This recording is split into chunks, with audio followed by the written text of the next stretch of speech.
It is February the 22nd, 9:02 p.m. here on the west coast of these United States of America. My name is Arthur, and this is the Apologia Center Wednesday night reaction time, and I got a video queued up. It's a really fun conversation and discussion that I've already watched. I watched it actually a number of weeks ago. Probably shared it with some friends and told them to watch it as well.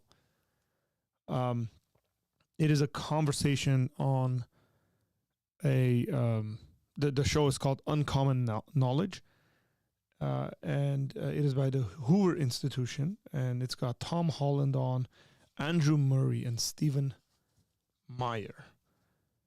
And it is a conversation about history, so Christianity, atheism, it's got it all, and not everyone is a believer. Excuse me. So I don't know how you've been doing. Drop a little comment, hit the like button. Let me know what's going on with you. Hi Glock, how you doing, Carl? As we wait for folks to jump in here, I've been in my office/studio for a very, very long time today. I think I've been in here, 10 a.m.? Something like that. So we've reorganized, shuffled things. And yeah, so I've moved my mixer to my right-hand side. I got my Stream Deck right in front of me, so we can do whatever we want to do in regards to playing audio and things of that sort. Still haven't figured out why my interviews, the audio doesn't come through, or when I'm trying to play a video straight in the app, it's not coming through. We'll do it through the iPad today, but I thought, actually, I think the only thing left is for me to uninstall the app that I use and then reinstall it and see if the issue is resolved. But I didn't want to do that today. I didn't want to do that before this broadcast, because potentially if I do that, I'm going to lose all of my created kind of scenes and everything, like backgrounds and this and that. And so I said, you know what? I will do that only when I have time to actually sit there and recreate it before Monday's stream. Now, I should say that tomorrow we're not going to have our regular stream, and Friday we're not going to have our regular stream because I'm out of town. I'm going to a retreat with a bunch of guys from my church. But here's what we're going to do. We're probably going to stream from there. Live discussion with Arthur and his friends. But we'll probably be streaming from my phone. I'll try to take a audio source there so that we can get the audio clear and crisp. But I hope, like some of the guys I think are excited for that. Some of them you know.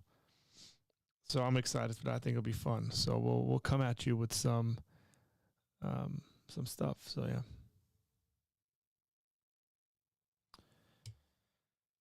So we will see. Carl says uninstall may not work. There are things that linger after an uninstall that may be causing the issues. Then at that point, I don't know what I can do. But again, let's see. We got some folks on Facebook, and we got some folks on Twitch.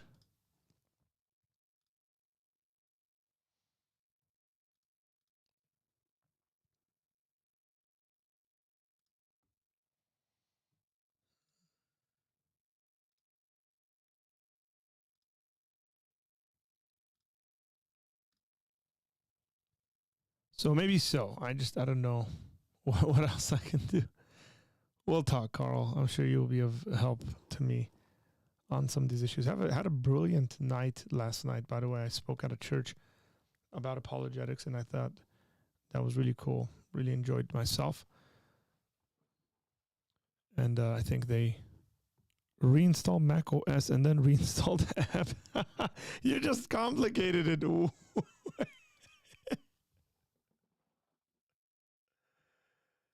You know exactly what you did there, Carl. So, where's my wow.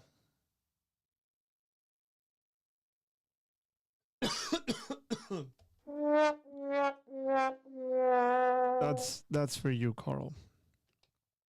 Okay? That is for you.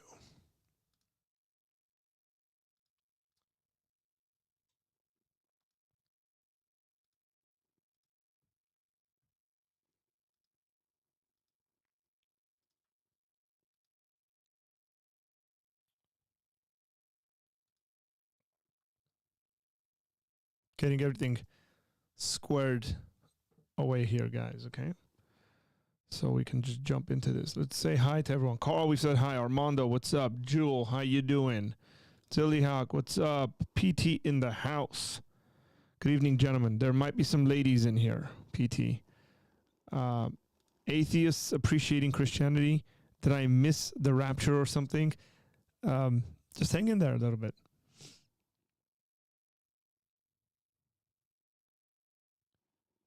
Sledgehammers work.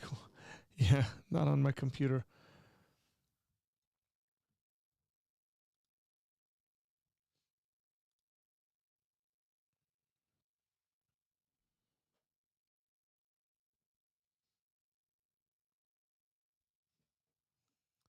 When you are a one-man show, meaning you're running audio, video, computer stuff, it can get a bit complicated. That's okay. It's not anything we can't handle.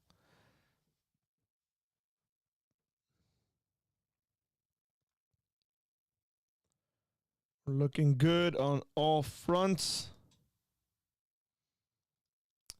Drop a little one in the chat if you're ready to start. If you're ready to start, I'm ready to start. Just drop a little one and then we'll get going.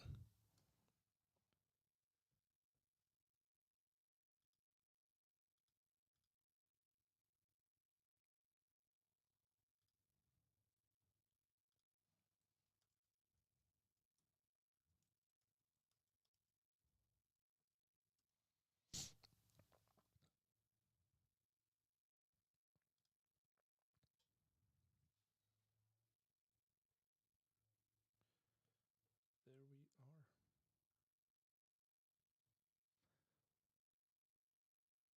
But before we get going, got something to say. If you guys are interested in supporting us on Patreon, we would love to have your support.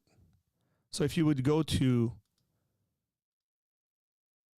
patreon.com/Apologia Center, you will see this page. And in this page, you will be able to become a patron, and some of this stuff is available to you depending on the tier that you decide to support. As you can tell, we have a goal to get to 50 patrons. We're at 29 right now. So we would highly appreciate your support for this ministry. So I want to thank you for that. And then we will jump into our video as more people are jumping in here. What's up, Future? How you doing? Quick drop by. Alpha's in the house. What's up? Been a long day for all of us. So here we go. We're gonna jump into. I gotta memorize where all the buttons are here on. I keep looking at it. Gotta get it into place. I might need to like hang this thing somewhere. So, but here we go. We're moving in this area. Like I said, this is well, stuff self-explanatory. We'll stop it and comment on it. It's just interesting to learn from these gentlemen here. So hit that like button, by the way. There's 9 of you guys in here, and we only have 5 folks that have hit the like button. So come on. Here we go. Matthew Arnold, 1867. The sea of faith was once at the full, but now I only hear its melancholy, long, withdrawing roar. Tom Holland, a historian. Stephen Meyer, a scientist. Douglas Murray, an author. The God Question on Uncommon Knowledge now.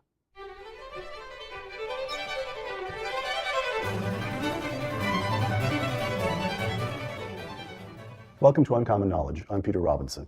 Educated at Cambridge, Tom Holland is the author of many works of ancient history, including Rubicon, The Last Years of the Roman Republic, and Herodotus, The Histories, an original translation by a man who taught himself ancient Greek. I repeat, he taught himself ancient Greek. Tom Holland's most recent work, the 2019 volume, Dominion, The Making of the Western Mind, as the book is titled in Britain, or as the book is titled in the United States, Dominion, How the Christian Revolution Remade the World. Stephen Meyer holds a degree in geophysics and a degree from Cambridge in the philosophy of science. Now a fellow at the Discovery Institute, Dr. Meyer has published a number of books, including just last year, Return of the God Hypothesis, 3 scientific discoveries that review the mind behind the universe. A graduate of Oxford, 2 Cambridge, 1 Oxford, actually 2 Oxford if you count me. A graduate of Oxford, the author, Douglas Murray, publishes regularly in the Spectator magazine. He too has published a number of books, including his 2017 bestseller, The Strange Death of Europe, Immigration, Identity, and Islam. Douglas Murray's most recent book, published this very year, The War on the West, How to Prevail in the Age of Unreason. Tom, Stephen, and Douglas, welcome. All right. In recent years, each of you has published work that establishes what? Not necessarily the truthfulness of any particular religious claims, but at least in our civilization, the size of those claims, the magnitude of those claims, the importance of the influence. So let's a discussion in 2 parts. Let me ask you in part 1, each of you to discuss your work briefly, and then in part 2, you'll explain to me what it means. Tom Holland, from Dominion. I was once more than ready to accept Edward Gibbon's interpretation of the triumph of Christianity, Gibbon, the author of The Decline and Fall of the Roman Empire. Gibbon's interpretation that Christianity had ushered in an age, quoting Gibbon, an age of superstition and credulity. But the more years I spent immersed in the study of classical antiquity, the more alien I found it. Explain that. Well, when I was a child, I was raised Christian. I loved the Bible stories, but the truth was that I actually preferred the figures of the great empires. So I was on the side of Pharaoh rather than the children of Israel. I was on the side of Nebuchadnezzar rather than the Judeans. I was on the side of Pontius Pilate, I'm ashamed to say, rather than Jesus. So I identified very strongly with particularly the classical civilizations of Greece and Rome. And so when I grew up and left behind childish things, I nevertheless maintained my fascination with Greece and particularly with Rome. And those were the subjects of the first books that I wrote. But as I said in the passage that you just read, any sense I had that I was the heir of Greece or of Rome came under enormous strain, because while, say, the Romans were a very moral people, it became increasingly clear to me that that morality was something very, very unsettling. And the more I reflected on this, the more I kind of started thinking, well, what changed? Where do my... I should specify here that there's a difference between Koine Greek and Ancient Greek. Ancient Greek is what is also called Classical Greek, is a lot more difficult than Koine Greek. That's what he thought himself. Instincts, where do my assumptions come from? And rather like someone, you've got an itch on your back and you're kind of trying to scratch it, and then finally I should say that Tom Holland and Andrew Murray are atheists. So, yes, he is implying that. They're non-believers. I realized that essentially my friends, the country, the civilization I live in, is actually not really the heir of Greece or Rome at all. It's been profoundly and utterly shaped by Christianity, to the degree that I say in the book, that we, all of us in the West, whether we are believers or non-believers, whether we are Jews, Muslims, Hindus living in the West, we are all of us, in a sense, goldfish swimming in Christian waters, because Christianity has so radically affected our assumptions, not just about ethics or morality, but about the most basic way we contemplate society, the idea of the secular, the idea of there being something called religion. Mm-hmm. All of this is so shaped by Christianity that I think we remain, in very, very fundamental ways, deeply Christian. Personal believers or not, it's still the water in which we swim. I think there's a case for saying that a logical endpoint of Christianity is a kind of atheism that has been very evangelical over the past few decades in the West. We'll come to that. Douglas, the war on the West. Interesting. In considering the great cathedrals of Europe, you write, you could wonder whether the money used to build these structures was honestly acquired, or whether some portion was taken illegitimately. Rather a knavish thought, really, but still. You could do all these things and more, or you could stand back and admire the Sainte-Chapelle in Paris, the Cappella San Severo in Naples, the Duomo in Florence, just down the hill from where we're sitting now. Why should we not simply stand back and credit our good fortune to have inherited these things? These are a gift to all humankind. I wish I could run interviews, by the way, like Peter Robinson. He is really good at interviewing people. It's like you can learn from him quite a bit. I really enjoy watching his interviews. Just a side note. Close quote. So the war on the West is, at least in part, a war on what? Do you want to say a Christian inheritance? How? Well, obviously, the Christian inheritance is a huge part of it. I mean, as Tom Holland already said, what I regard as, Tom's a historian of the ancient world, and if I was to give myself a self-appointed title, I'd say I was a historian of the present. I mean, I'm trying to work out always in my books what's going on in our era. And one of the things that seems to me undeniable of the last 20 years, for instance, has been actually an attempt to deny what Tom proves in his book. We have wanted to show that we didn't need the Christian inheritance, even to say that it wasn't there, that we could get there through other ways, that the ancients were enough, or that the Enlightenment was enough. There was a sort of willed effort to not need Christianity. And I think there's an interesting question there of why. And there is an answer to that, which is something that's been posed as is known as Bokenforder's dilemma, which is, can a culture continue to exist if it has cut itself off from the thing which gave it birth? Now, the answer to that question may well be no. Could be yes. And the analogy I tend to use is maybe it's like sawing off the roots of a tree that you're sitting in. However, it means that there is a desire on the part of some people to say, actually, that's not the tree that we're on. I think Tom's work proves, of course it is. Of course we dream Christian dreams. We swim in Christian waters. We're Christian whether we like it or not. But nevertheless, it poses a big challenge. That's a phenomenal line, by the way. He says, we are Christian whether we like it or not. And I wish a lot more atheists were a lot more honest about that conclusion. Folks think, especially in the United States, a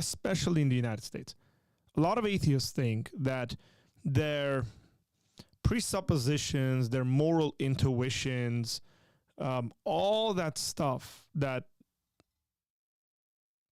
they love using, as a matter of fact, to judge Christianity by most of the time, it comes from their secularism.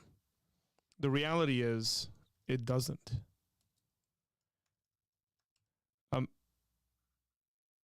This is why I'm a presuppositionalist. There's a number of you presuppositionalist guys in here.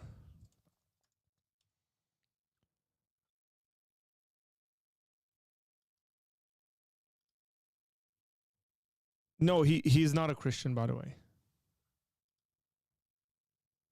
The only Christian sitting there is Stephen Meyer. Challenge, because for what we now are the moderns, we have this dilemma of our own. Does that mean in that case we have to go back to faith? For many people that's simply not possible, myself included. What happened in the 19th century happened. What happened in the 20th century happened. We are not where we were 300 years ago in terms of learning, or philosophy, or anything else. And what's more, there is this fear, and I'm sure this will come up at some point, there is a fear that whenever you credit this gap that exists today, people will say, well, in that case, believe. And yet, and that's, by the way, one of the assumptions that many people take away from Matthew Arnold's poem, which you started with, is the assumption, because of course Arnold talks about the long withdrawing roar. Yes. But many people have said since Arnold wrote that, but of course the sea goes out and it can come back in again. Now, of course, Christian believers hope that's going to happen. And my stance is, we don't know.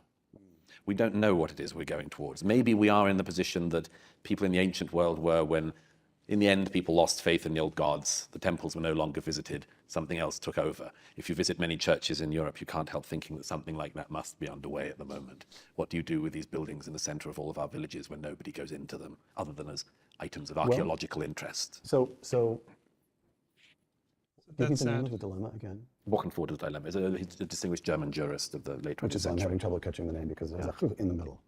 All right. So what do you make of that dilemma? This notion that Douglas, the emptiness of the churches. We're shooting today, I should say, in Fiesole, Italy. I mispronounced that name every single time I said it when we recorded here 3 years ago. And it turns out we have Italian-speaking listeners. I've been corrected. You got corrected. Fiesole.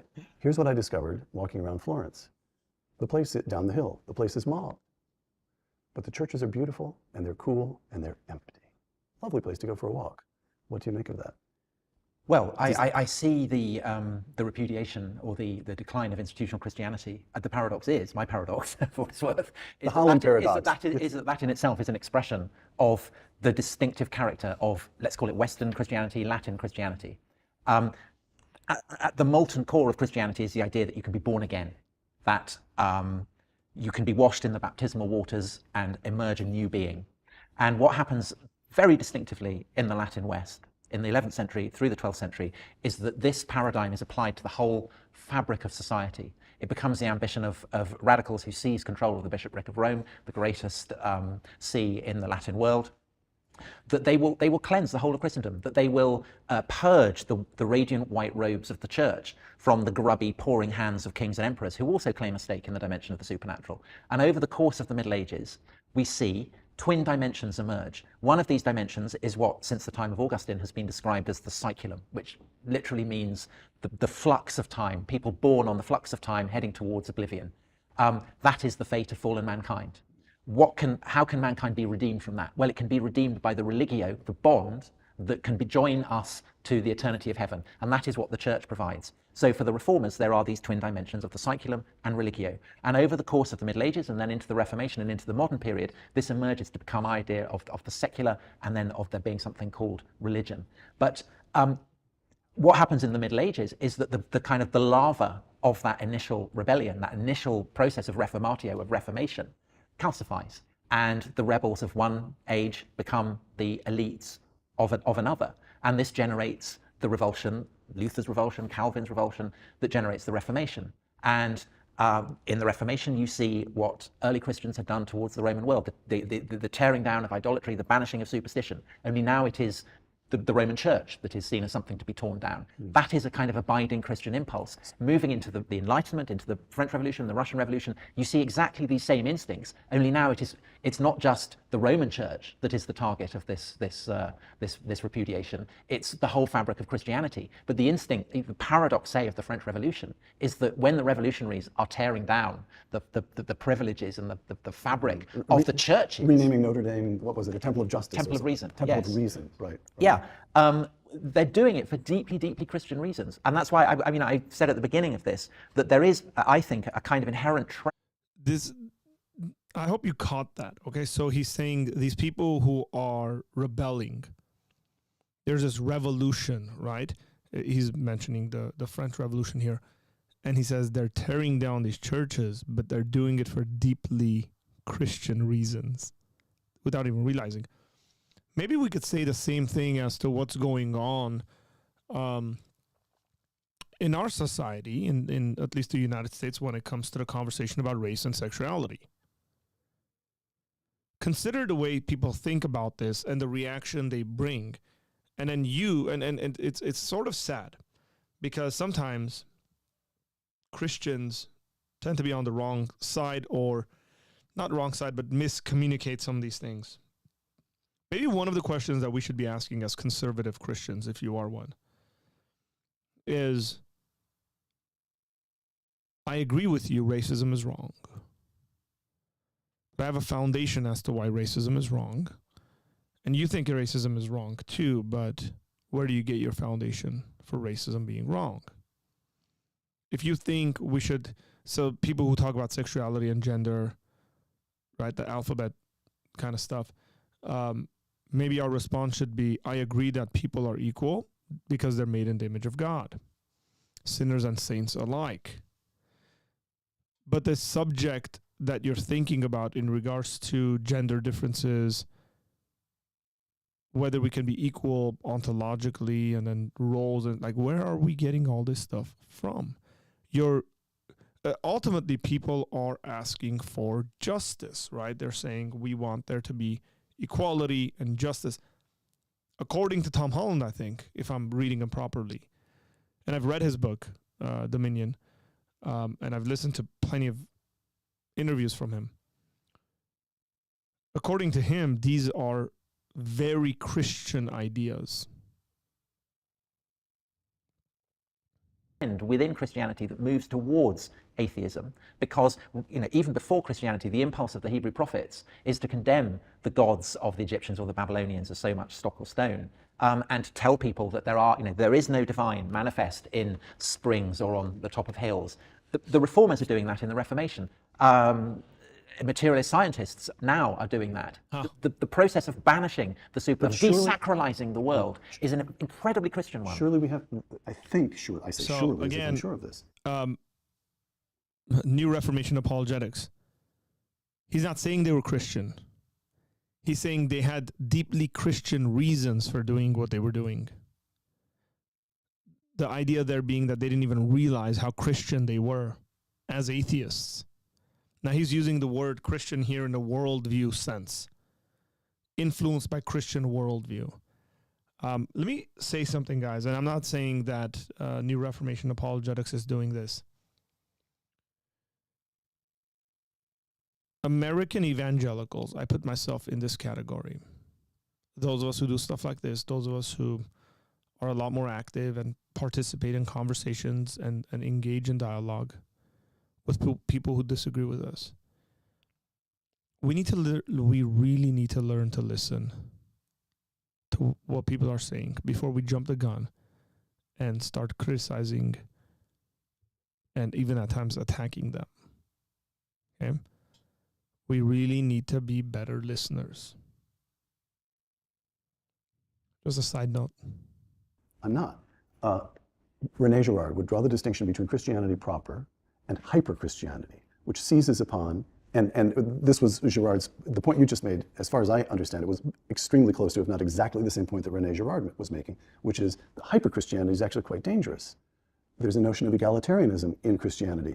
The communists take that value and blow it up and lose the sense of proportion, lose the larger context of values. It becomes a secularized Yes. form of religion that has So Douglas no writes in The constraints. War of the West, as Christianity has withdrawn, so one new religion in particular has found its way into the cultural mainstream. It is the new religion of anti-racism. With other grand narratives collapsed, the religion of anti-racism fills people with purpose and a sense of meaning. To eliminate Christian belief, how to put this, we cannot go back to a pre-Christian world.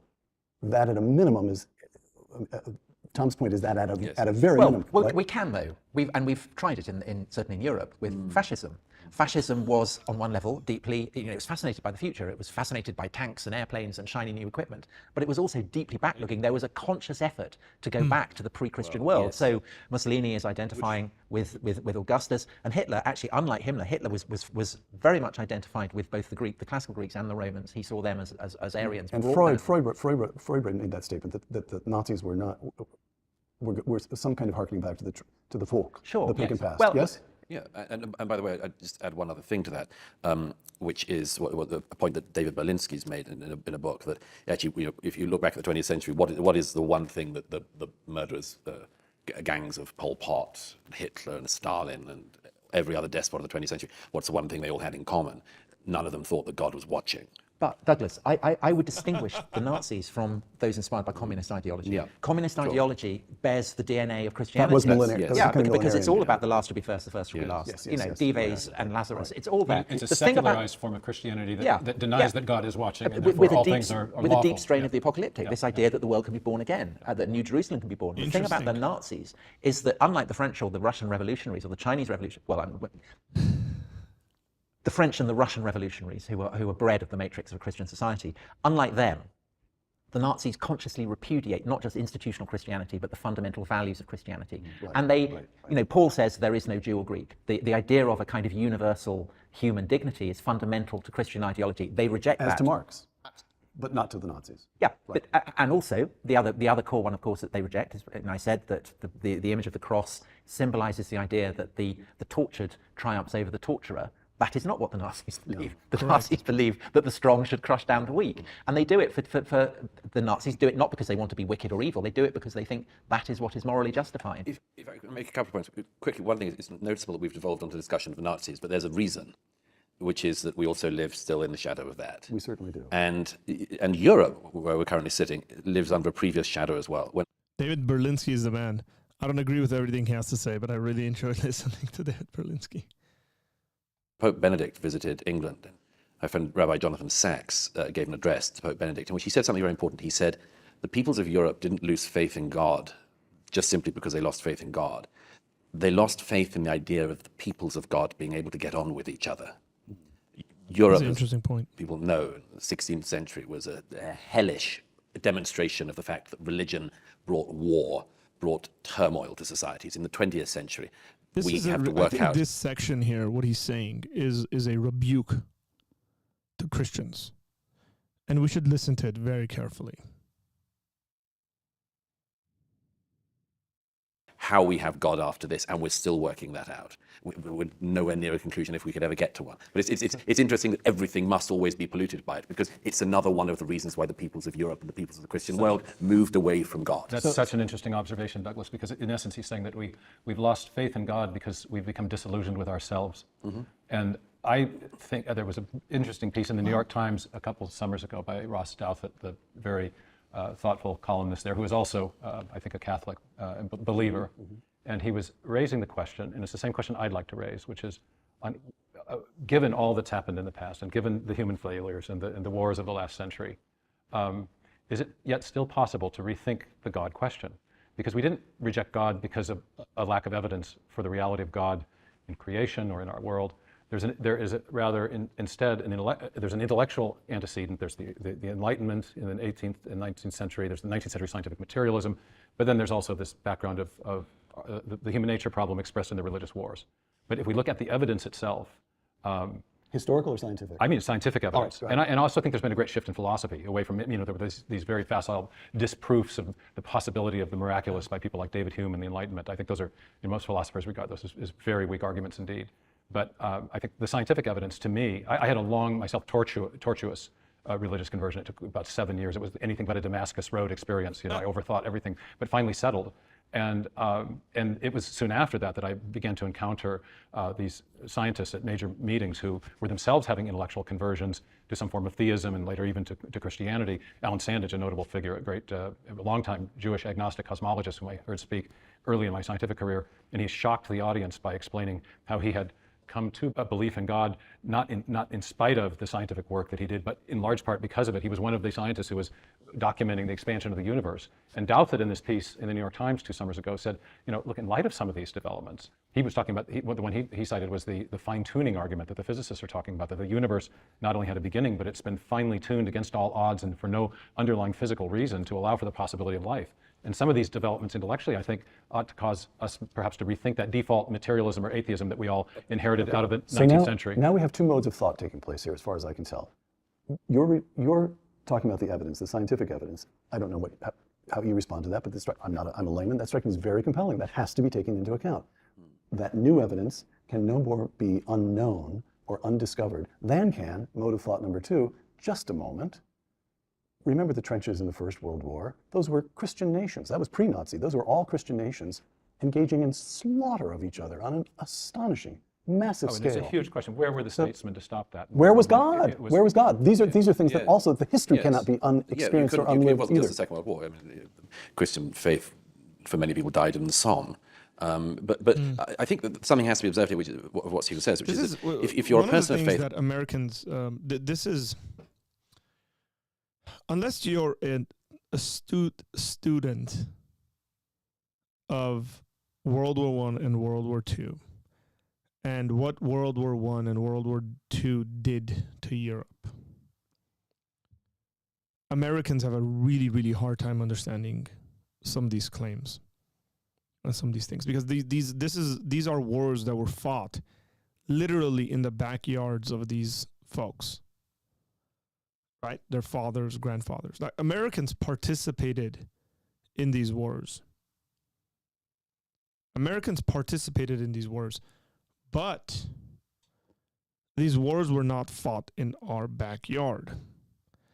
Or at least the portion of the war that was fought in our backyard, say Pearl Harbor, this attack by the Japanese was not, the Japanese were not seen as, brothers in the sense of sharing in worldviews, for example, as the Germans might have been with the British or the French. So, I hope that we as Americans can appreciate kind of the way they're coming at this. In a person of the Christian faith, whenever a new discovery comes up, you will want it to bolster the argument you have.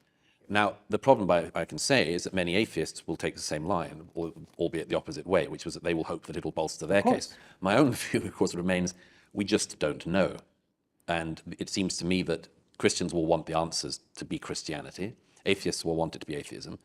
But the mode that our own age should try to be in should be to simply be open to these questions. I completely agree. So hold on. I'm going to reassert control and give the first question. Nope. It'll get more interesting. Excellent. So to take this, here's what I'd like to know.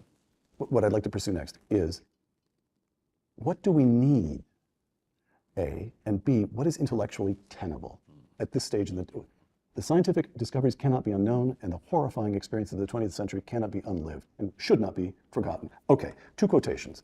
George Washington, and this is coming to you, George Washington farewell address, reason and experience both forbid us to expect that national morality can prevail in exclusion of religious principle.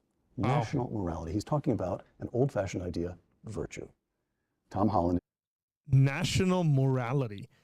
Do you guys realize that is such a revolutionary statement today? The idea that you can have a national morality and the idea that you can't have a national morality without the religious aspect of it. Coming from someone who, by all the evidence that we have, was not a Christian believer. Very interesting. Dominion. In the ancient world, quote, even skeptics who scorn the possibility that a fellow mortal might truly become a god were happy to concede its civic value, close quote. Whether you believe in Christianity or not, all 3 of you grant that that is our moral, those are the moral waters we swim in. Do we need to behave as if it were true? How do you sustain the kind of civic virtue that everybody senses a decent society needs? Well, so this is the question that Nietzsche, whose writings were given by the German government to soldiers marching to the Western Front, that he has posed most kind of challengingly, I think. And essentially he is saying, can you have Christian values, Christian ethics, Christian morality without Christian belief?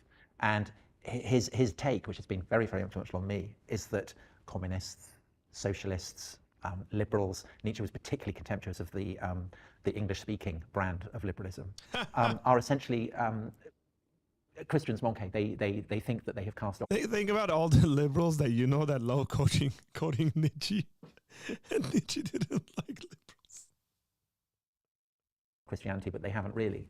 And Nietzsche's great parable is that God is dead, that his corpse lies in a great cave, but that the corpse is so enormous that it continues to cast shadows, and these flicker and change, and we continue to see them.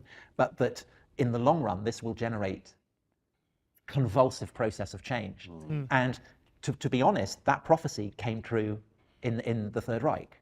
It came true much faster than he thought. And I think the shock of that was so great for us that in a way, Nazism served to create a new mythology. So if you like, the shadow that is flickering on our current cave is actually the shadow of God that's flickering on the shadow of flickering on the cave is a Nazi one. And rather than the devil, now we have Hitler. Rather than hell, we have Auschwitz. And that is why we are so haunted by the Nazis. That's why Douglas said, I can't believe we got... You guys, that, regardless, right, agreement or disagreement, that's a line right there. Instead of the devil, we have Hitler. in many, I mean, think about it. Think about even you and I, the way we pose questions to people, it's like, do you think like you're a better person than Hitler? He's the worst that you can get, right? In lots of people's minds, he's the worst that you can get. And he said, instead of hell, it's Auschwitz, right?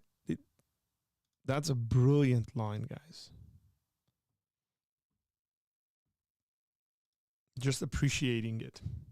The Nazis already, but I mean, It's- we're bound it's to, what- because I yes. think before the Third Reich, people, even if they weren't Christian, they would accept Christ as the kind of the moral exemplar, and they would say, what would Jesus do? I think by and large, people now say, what would Hitler do, and do the opposite. Yes. And people accuse, you know, the joke, you go on social media, within 3 seconds people will accuse you of being a Nazi. This is the kind of the great joke. But it's similar to the readiness that people in earlier ages might have said, you know, to accuse people of being in hock with the devil or whatever. But we fear and dread and loathe the Nazis for deeply, deeply Christian reasons. Because the question that none of us ever really pause to think is, well, what was so wrong with what the Nazis said? What's so wrong with being racist? What's so wrong with trampling down the weak?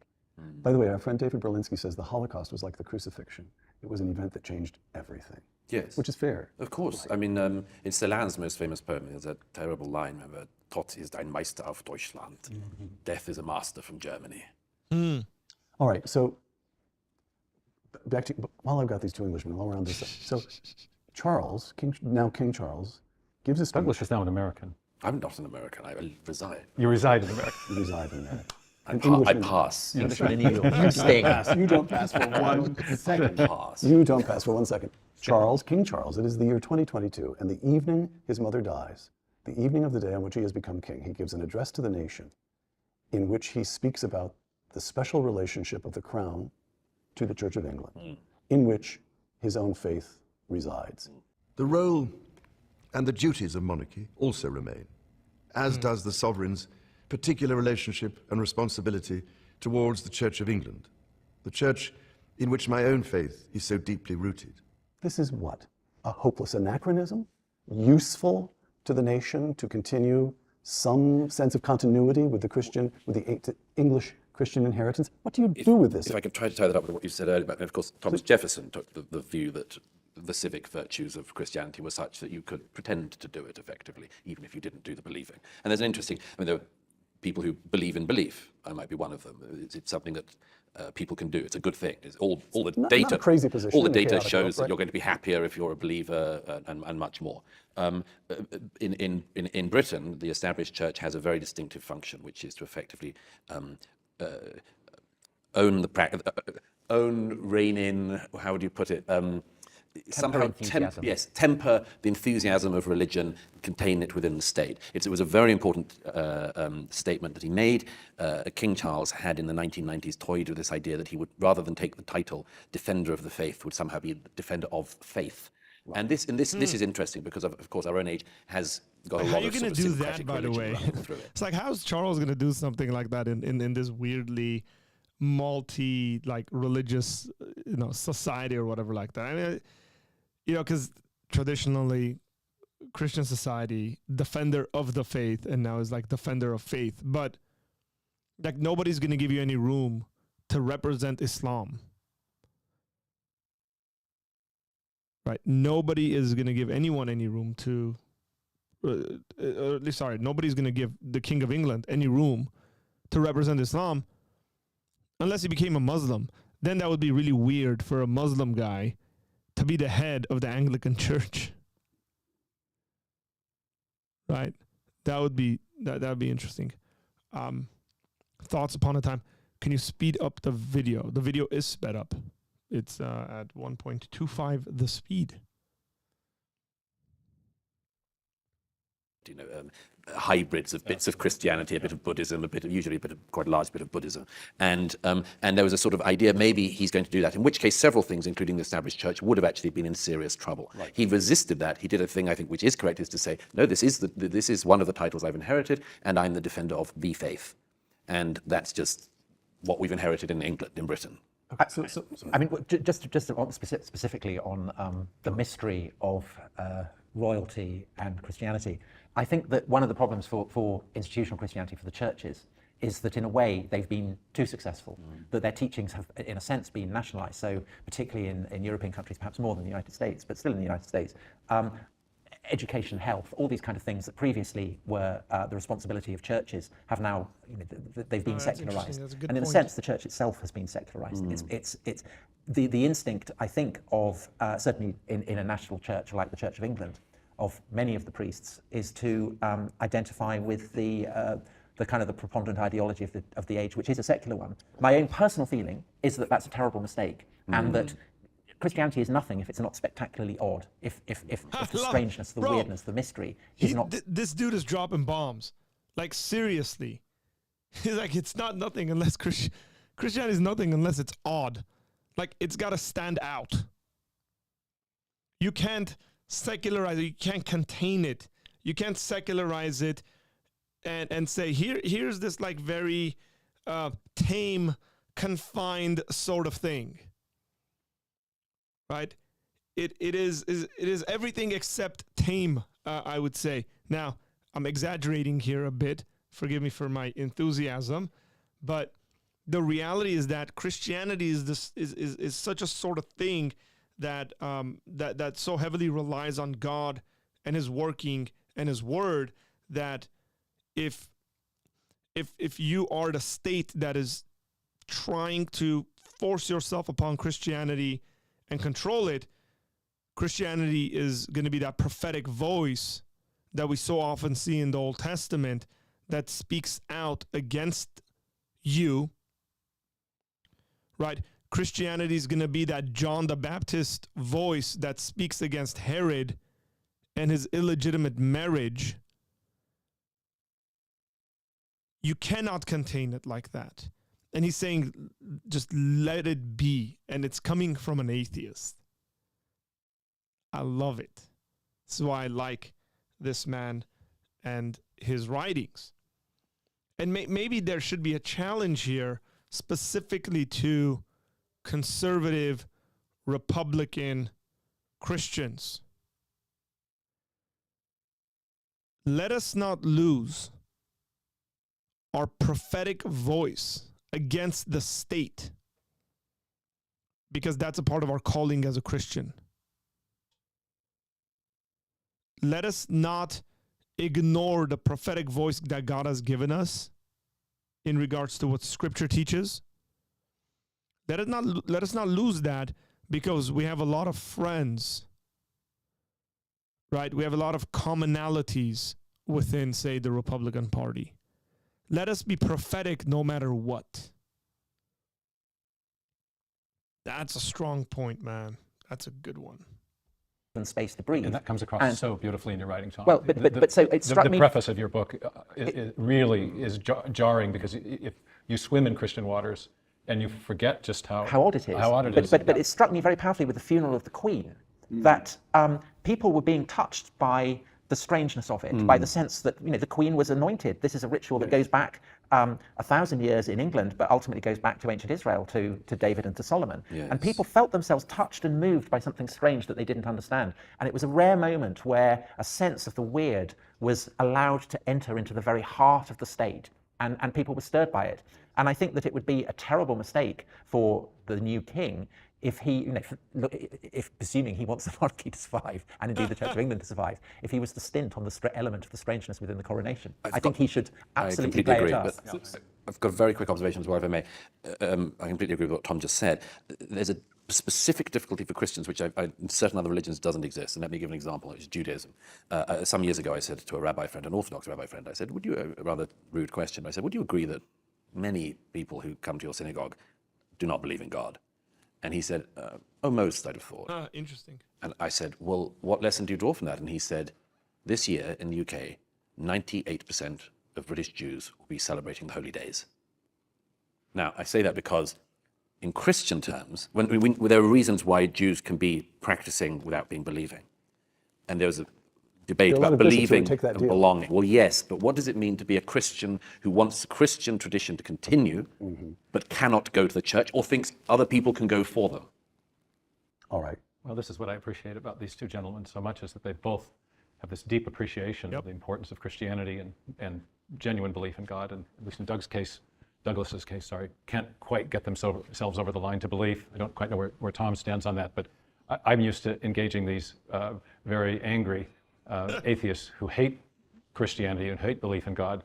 But in a piece I did for the Jerusalem Post last summer, eulogizing the great physicist Stephen Weinberg, I talked about this, that there was the old new atheists, Richard Dawkins and Weinberg was one of them, Sam Harris and Christopher Hitchens, but there's a kind of new atheist, people who authentically lament the loss of Christian belief in the Christian, of a theistic foundation, a Judeo-Christian foundation for our culture, but authentically also can't themselves come to belief.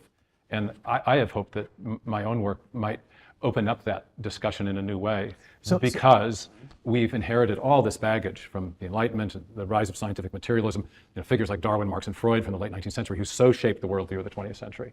And yet I think there's a very legitimate and genuine intellectual opportunity to reassess these deep questions apart from the baggage of the religious wars. And within Christianity, I think there is a framework for explaining even how Christians can end up resorting to violence against each other, because there is this deep teaching about the fallenness of man and that affects us all. The human nature problem is not eliminated simply because you believe in Christianity. But on the other hand, I think the materialists lack the intellectual framework to account for the extraordinary evidence that we have of design in the universe and of for the creation of the universe, and these fundamental questions that we have assumed science has already adjudicated are, I think, being reopened by discoveries that have frankly shocked us. And even Richard Dawkins has acknowledged this.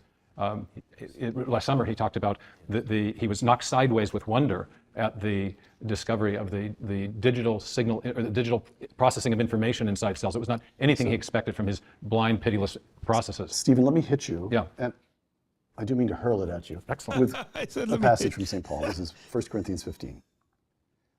Speaking of odd, I delivered unto you first of all that which I also received, how that Christ died for our sins according to the Scriptures, and that he was buried, and that he rose again the third day according to the Scriptures, that he was seen of Cephas, then of the 12. After that he was seen of 500 brethren at once, of whom the greater part remain unto this present. Close quote. So St. Paul is right there ruling out the easy ethical option. Christ is the great teacher. We can take certain messages, follow his example. What would Jesus? No, that's not all. He is insisting that Christians believe in the resurrection. Well, he's appealing to the testimony of eyewitnesses. And he is appealing to the testimony. He is saying, in effect, if you don't believe me, there's still several hundred people still alive. He's appealing to the testimony that had the greatest weight in Roman law and still has the greatest weight in our law, which is eyewitness testimony. He's appealing to what we would call today an empirical basis for faith. Okay. And we have ruled that possibility out largely because of developments in Enlightenment philosophy, the secular Enlightenment philosophy, people like Hume who said that miracles were impossible. And because of developments in the 19th century in science which suggested that God did not exist, the rise of materialism. The miraculous accounts in the Bible are a great offense to the intellect of people who have been trained in schools like we've all been to, because we've inherited a worldview that says miracles are impossible. And that worldview is materialism. The probability of a miracle, given scientific materialism or scientific naturalism or scientific atheism as your worldview, is zero, because a miracle is an act of God.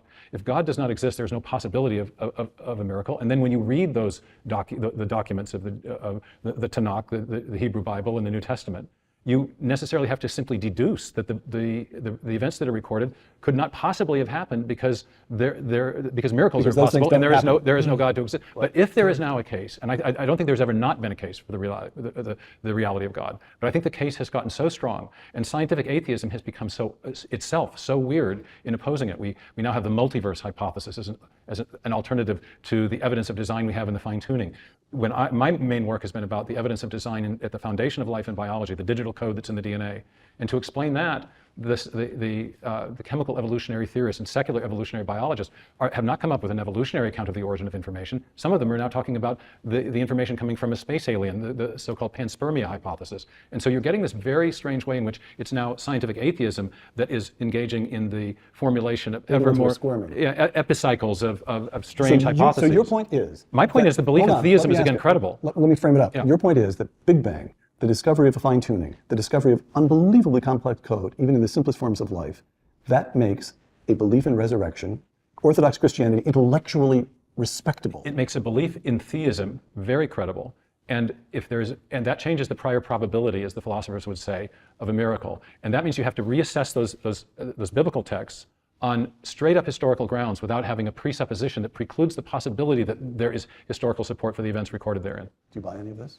Well, what I would say, I love it. to slightly spin what Stephen's saying in a different way, All right. is that it's not as though secular liberals, whether they're atheist, agnostic, or whatever, aren't equally capable of believing weird, mad things.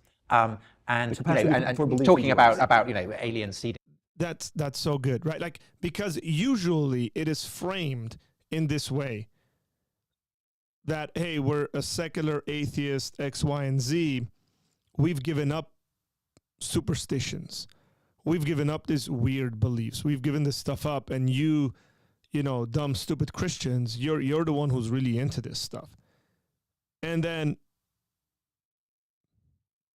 not to create a caricature, but, right, like, the guy who's really into, I don't know, Star Wars, and I like Star Wars, by the way, dresses up and goes to Comic-Con, plays video games a lot, and dreams of aliens invading our planet, is the guy who's the rational atheist, and we're the ones who believe in superstition. Come on. I mean, that's quite odd. But I would say that also very odd is, say, a belief that human beings have rights, the idea that human rights exist. Most people in the West believe in human rights, but human rights don't exist objectively. I mean, they're as fantastical as believing in angels. And they have a very specific, their origins are very specifically rooted in Christian theology. It's formulated by the lawyers who are, in the wake of the great revolution of the 11th and 12th century, are trying to construct a fabric, a framework of law for the Christian people. And they look to the scriptures and they see that Christ teaches that those who are rich should give shelter and food and water and clothing to the poor. And they deduce from that the instinct that the poor therefore have rights to these things. And this sets in train this incredibly fertile notion that human beings have rights. Now, people... Well, I mean, it's a lot more than that, with all due respect, Mr. Holland, that, it's essentially established in us being image bearers of God. That's where our rights come from. Not necessarily that Jesus said we ought to do good and be nice to those who are less fortunate or something like that. Today are very reluctant to face up to the idea that this is a very culturally contingent idea rooted in Christian theology, medieval Catholic theology. And so they say, well, you'll find human rights that's in China or Greece or Rome or whatever, but it isn't. And I think that what I have found meditating and reflecting on the incredible inheritance of Christian theology and practice and liturgy and all kinds of things is that I want to believe in the things that I believe in as a secular humanist. I want to believe in human rights. And if I can believe in that, there are times where I think, well, I might as well be hanged for a sheep as a lamb. If I can believe in human rights, then why can't I believe in angels? Can we, Stephen and I, push you then on your... Thank you for the super chat, my friend. Appreciate it quite a bit. I did hit the wrong button. I meant to do this one. Appreciate it. Thank you for the encouragement. Always appreciate that. He's my man, Spider-Man. Yeah.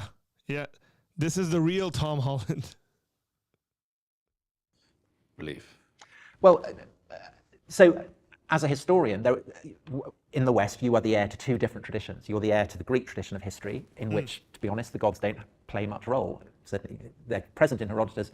They're virtually invisible in Thucydides. But you also have the tradition of history that you get in the Bible, where events are shaped by the hand of God, and those are traditions that feed through into the Western inheritance of history. I would absolutely identify myself as a historian with the Greek tradition. I don't think that it's my role to identify the hand of God. I try to explain Christian history in human terms. But having said that, I have found the experience of immersing myself in the history of Christianity and the examples of Christian history often to be unsettling. It often is. But I think, even when I'm unsettled by Christian history, I realize that it's for Christian reasons. If I'm unsettled by the Inquisition, it's because they are killing innocent. It's powerful people killing an innocent person. You presuppositionalists in here are like jumping up and down, screaming hallelujah, praising God. Did you hear what he just said? Look at this statement. history, often to be unsettling. It often is. But I think, even when I'm unsettled by Christian history, I realize that it's for Christian reasons. He said, even when I'm unsettled by Christian history, meaning Christians doing things that he would deem wrong, that he realizes the reason why he's unsettled by it is because of Christian reasons. It's the influence of Christianity. Here's what the cool thing is that we as Christians, since we are people of the book, have this strange idea, right? We have this strange ability to look at individuals that are our own family members, or who at the very least claim to be our own family members, meaning Christians, and look at our actions, look at their actions, judge it by the book and say it's wrong objectively. We have the ability to do that as Christians. He's saying when I'm looking at it and I'm unsettled by this stuff in history, I realize that's because I've been influenced by Christianity. If I'm That's unsettled, so if I'm fascinating. unsettled That's by so- the Inquisition, it's Yeah. because they are killing innocent. It's powerful people killing an innocent person. And why am I The revolted cruelty by that? of the ancient world, Well, the Greco-Romans would not have worried about those same types of events in the way we do. as Dostoevsky, in his great story about the Inquisitor, Christ, if you as an atheist are enshrine the Inquisition as a model of something horrific, it's for Christian reasons. It's because you are shaped by a culture that has had an innocent person put to death by a state apparatus at the heart. Can I so, yes. And so therefore, I feel that the kind of the bundle of my instincts, my beliefs, my presumptions are generated by this incredibly mysterious Christian inheritance. And I am I'm very open to accepting that there is a strangeness there that I don't want to deny. All right, you know what? May I- Thank you. May I That's- talk about two types of strangeness at some point that Douglas Yes, has been trying yes, to you get get dibs on 2 points of strangeness. By So- the way, when you quoted St. Paul and Yes. you were talking about that, am I right, Tom? Who's the ancient who sees St. Paul and recorded it? Somebody, there's a physical description of St. Paul. I don't think so. There Isn't are that right? medieval letters in which Seneca and St. Paul are supposed to have communicated, but I don't think It's interesting. Douglas, Anyhow. so you would not, it is possible, but you do not yourself. It is possible for a with-it intellectual of the year 2022 to believe in a resurrection.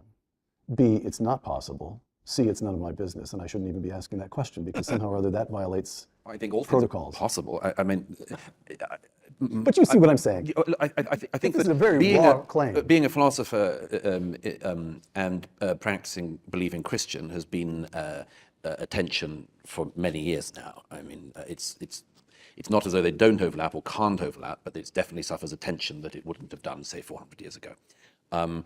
My main problem is that nobody wants to admit what they don't know, and there's a tendency towards dogmatism on all sides in our age. And one of the consequences of that is, for instance, I mean, Christianity is, if you use it as a basis and an explanation for life, you also have to explain why the religion's central tenet is the complete inverting of the thing we know most of all, which is death. This is in itself a massive claim, but it's fueled 2,000 years of faith. Now, claiming that the whole cosmos can rip, as it were, is what has fueled the Christian faith. It is an unbelievable thing that has happened, which millions and millions of people still on earth, of course, believe. But if I can say, this is why I favour that the argument that Habermas made some years ago. What he described as the awareness of what's missing, because it's the other flip side of that, the unwillingness of the modern West to admit that there is this God-shaped hole in the culture. We have songs where people talk about angels, people talk about being reunited after death, and in what metaphysical system are you doing this? Like, what's the game you're playing here? I would just like people to at least concede that they need, to use Rilke, they need to live in the questions in the hope that at some point they live their way into the answer. You still have dibs. I'm coming next to you, Stephen. No worries. Here's Roger Scruton. Douglas. And the question, of course, is... Stephen Meyer's like, man, these guys are preaching. I'm not going to say anything. So he's like, I'm cool, man. Let these guys talk. What's up, Anchor Church? How you doing? David says, I'm 19 minutes behind, playing at 1.5 when Arthur speeds it up even more. You might catch up. When he catches up, he'll see this. He's living in the past. Do you subscribe to this? Anybody who goes through life with an open mind and heart will encounter moments that are saturated with meaning, but whose meaning cannot be put into words. These moments are precious to us. When they occur, it is as though, on the winding, ill-lit stairway of our life, we suddenly come across a window through which we catch sight of another and brighter world. Yes. A world to which we belong, but which we cannot enter. There are many who would dismiss this world as an unscientific fiction. I am not alone in thinking that it is real and important.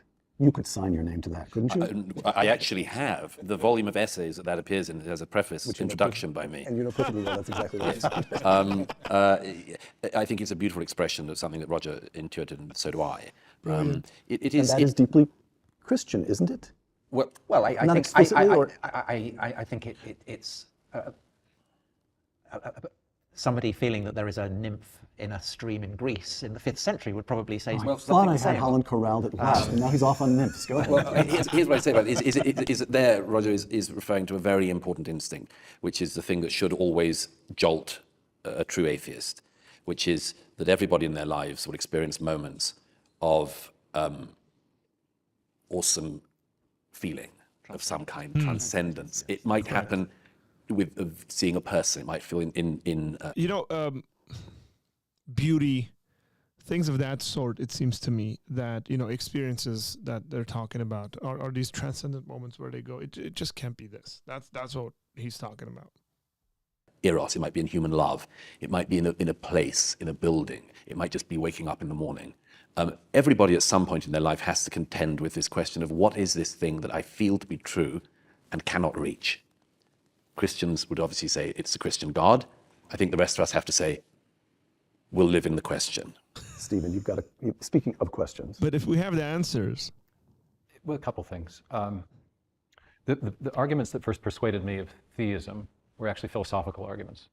And there has been, in the last 30 or 40 years, a tremendous renaissance in philosophy towards belief. You have major figures like Richard Swinburne at Oxford or Alvin Plantinga at Notre Dame, and this whole Midwest school. So there are plenty of philosophers who now are very convinced theists, whether they be Christians or Jews or something else. And I think one of the huge questions that we've inherited from the Enlightenment is the question of knowledge. How is it that we know the world around us at all? And it turns out that secular materialist thought has been unable to provide a justification for belief in the reliability of the human mind. And that has led to this radical relativism that has expressed itself both philosophically and in the culture. And one of the best reasons to believe in the reliability of the mind, which was one of the reasons that led to the scientific revolution, was that our minds are made in the image of God, who is a rational creator, who has endowed the physical world with a kind of order and rationality that we can perceive because there's a principle of correspondence between the way he made our minds and our ability to perceive the reason and the order and the design that he put into nature. That this was the key idea of intelligibility that inspired much of the scientific revolution. And so, just to clarify, for my presuppositionalist brothers and sisters in the chat, there is a difference between presuppositionalist arguments and presuppositionalism. I don't think presuppositionalists have the right to presuppositional arguments, because historic presuppositionalism, or if you're reading Ansem or something, ontological presuppositionalism has been a part of the thought process. Just putting it out there so that we can nuance things properly instead of just calling them presup. the problem of knowledge, I think, is solved elegantly by the presupposition of theism. So there's an argument. The argument that persuaded me was sometimes called the argument from epistemological necessity. St. Augustine put it this way: we believe in order to know. If you believe first in the existence of a creator who made our minds as a reliable instrument to know the world that he made, we also then can have confidence in our ability to know things. And this was the basis of the scientific revolution. So I think philosophically, there, just as there is scientifically, I think movement back towards a theistic position. I think that same thing is happening in science. In philosophy. In philosophy, right, yes. Right. Now, I take very seriously what Douglas said earlier about the problem of confirmation bias, that we all want to believe the thing that confirms the beliefs that we already have. There is a way. I think one of the benefits of philosophical training is that it allows the assessment of arguments irrespective of the motives of the arguer. And I accept that there is a motive on behalf of believers, of Christian and other theistic believers, to believe in God because it helps answer some of those existential questions, and it gives us a hope for the afterlife. We all want that. On the other hand, there's also a motive that's been often pointed out for people who don't believe, because not believing in God also releases us from a sense of moral accountability to a higher authority, and we'd all like to be autonomous at some points in our lives at least. Now, I think ultimately those two things are a wash and should be treated as a wash. We should set those motives aside and try to assess the case for or against a transcendent deity based on the evidence and based on some very fundamental philosophical arguments. That's what I attempt to do in the book, Return to the God Hypothesis. I think there are a lot of people who are in the field of philosophy of science, epistemology, who are really wrestling with these deep questions at that level and trying to extricate them from both the cultural baggage and the intellectual baggage of the last few centuries, and to reassess the God question afresh in light of evidence and apart from some of these things that are not, strictly speaking, evidential matters or matters of reason, but rather of cultural baggage. If I was a militant atheist, I would want to push back against Stephen and his colleagues by saying, even if you find what you think you're looking for, it doesn't necessarily mean the Christian God. You might, and this would seem to me quite. But if I was in Stephen's position, That's a separate show. If I was in Stephen's position and leaning on the secular atheists, I think the thing I would be asking them is, there is a modern understanding of yourself that doesn't ring true with your feeling of yourself. So, for instance, we don't like our sense of ourselves. And now Tom might argue this is because we've just inherited this from Christianity, but I would, Douglas, I would. You would. You would. He's made that rather clear. I love this. Oh yes, I would argue that. But I would suggest that many of the modern materialist understandings of ourselves, the sense that there's no particular purpose and so on, doesn't ring true with the sense people have of themselves, which is that there must be something in ourselves that is extraordinary, and it must have meaning and purpose, and either we're meaning-seeking This is what I beings mean. Like, you listen to someone like Neil deGrasse Tyson, and he'll say things like, "You're made of stardust." What is he trying to communicate there? You're special, right? Like, the universe is in you. These sorts of things. Existentially rich explanations. Right? And that's what he's talking about. It's like, even though Neil deGrasse Tyson is an agnostic, I think, agnostic atheist, however they want to define that. I think he's an agnostic. I don't think he's an atheist. But like, trying to bring that value into the conversation. That's the sort of stuff he's talking about. There's no meaning, or there is meaning. But it doesn't sit well with us when we're told you're just, for instance, a consumer. You go, I'm what? We feel ourselves to be something else. And I would lean on, well, what is that? Well, and this is why it's so much more interesting to talk to you than it is to talk to Richard Dawkins, because that's a...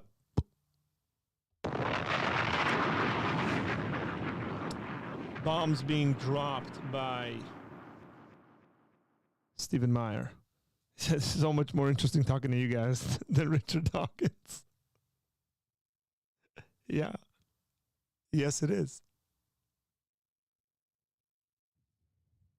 Ardent scientific atheists, the new atheism, which was just a repackaging of late 19th century scientific materialism, has written off all of these things. It's blind and deaf to the things that are truly human about us. We all sense that there's something more than blind, pitiless indifference at work, and I think wrestling with that is the thing we all should be doing. Yeah. I think also a case can be made for the significance of Christianity that enthusiasts for evolution would accept. That who would accept? Enthusiasts for theories of evolution would accept that materialists who are in favour of, who believe in theories of evolution. Tread carefully. Well, he knows this ground. Go ahead. Okay, but what I would say is that objectively speaking, by whether measured in terms of adherence now or the influence that it's had on the course of global history, Christianity is the most successful explanation for what human beings are doing, what life is for, why we were created, why there is suffering, all these things. Christianity has offered human beings the most successful explanation for that. But you And know that he's talking about the coherence of the Christian worldview in regards to its, for lack of a better term, I would say its umphness, right? Christianity's got this umphness, this robust ability to be able to answer the most fundamental questions of existence. Why are we here? Where are we going to go after we die? What happens after we die? Fundamental questions, right? Why be good? Things of this sort. And that's what he's talking about. I appreciate that quite a bit. Least, I and at the want very to, I least, want to at the hear you very say least. yes, and I think it may be true, but you won't do that. Well, if you, you know, I mean, on the materialist level, you might say, well, it's an adaptive strategy, and therefore, based on terms of how successful it's been, it's certainly worth You considering. could frame it that way, Tom. You could frame it It's that way. certainly worth considering. But I there's a consider that a philosophical triumph to no, get you there. No, it was well said, and you could frame it as a successful adaptive strategy, or if you look at it philosophically, you could say that the Christian world and life view has a comprehensive explanatory power, both about human failing and about the evidence for the reality of God, that is unique, and I think that's a reason to believe it. You get a word, and then I want to close us by going back to Matthew Arnold, if I may. Is that fair? Just a very quick observation, which I do think we need to acknowledge, which is we are talking, of course, about the West and Western faith at the moment. And Tom, certainly, I know, has traveled, has seen the experience of the beleaguered churches in the Middle East, as I have. And I have seen in our own day Christian faith of a kind that our predecessors would have recognized and we don't remember is going on. And if you travel to, as I have, northern Nigeria, and you see people praying the Lord's Prayer and saying, deliver us from evil, and they were chased across the fields and they lost their brother the day before in a machete attack. These people are burning with a faith that our predecessors would have recognized. Well, absolutely, but I would say on top of that, that what's been happening in Africa is a process of conversion akin to the conversion of Western Europe and Northern Europe in the first century. In the early Middle Ages. Oh, you know, we're living in one of the great ages of Christian evangelism. And I would say also that we're living through, so there are two great, I think future historians of religion will look back at this age and say there are two great kind of convulsive currents, one of which is radical Islam, which is in everybody's faces, it's part of the headlines. The other is Pentecostalism, which is below the surface, but is blazing, you know, it's a great spirit rush. I mean, that's what it is. It's the blaze of the spirit. And that is transforming, you know, it's not only converting people to Christianity, but it's also, say, transforming the balance between Catholicism and Protestantism in Latin America. This is an age of very vital Christian faith. Back for purposes of reining in this program to something we can deal with here. Back to Western Europe, at least, and the United States. Matthew Arnold, 1867, on Dover Beach. Arnold feels the appeal of Christianity, but isn't a believer. He writes later in life, after writing this poem, he writes, "Never let us deny the story of Jesus, its power and pathos, but it never really happened." Close quote. Okay, so here we are. Let's just take a moment and go through the poem a bit. 1867 is the poem. He writes of the sea at night. The sea is calm tonight. The tide is full. The moon lies fair. He can see the white cliffs of England. He can see the lights glimmering on the French coast. He can hear the roar of the waves. The sea of faith was once too at the full, but now I only hear its melancholy long withdrawing roar. Faith ebbing away. Now listen to this closing passage. I think it speaks to a great deal that we've discussed here. Ah, love, let us be true to one another. So there's some hope of dignity and nobility and human love, even in this world from which faith is withdrawn. But then he continues, for the world which seems to lie before us like a land of dreams, so various, so beautiful, so new, hath really neither joy, nor love, nor light, nor certitude, nor peace, nor help for pain. And here we are as on a darkling plain, swept with confused alarms of struggle and flight. Have you ever heard a better description of social media?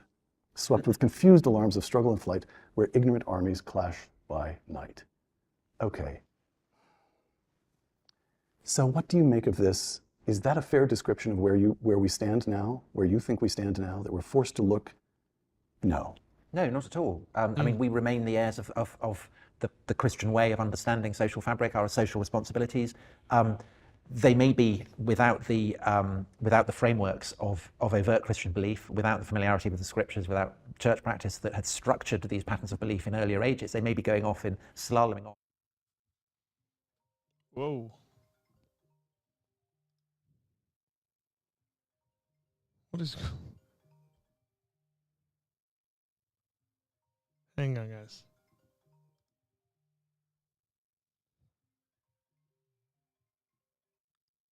In all kinds of strange directions and ways and mutating.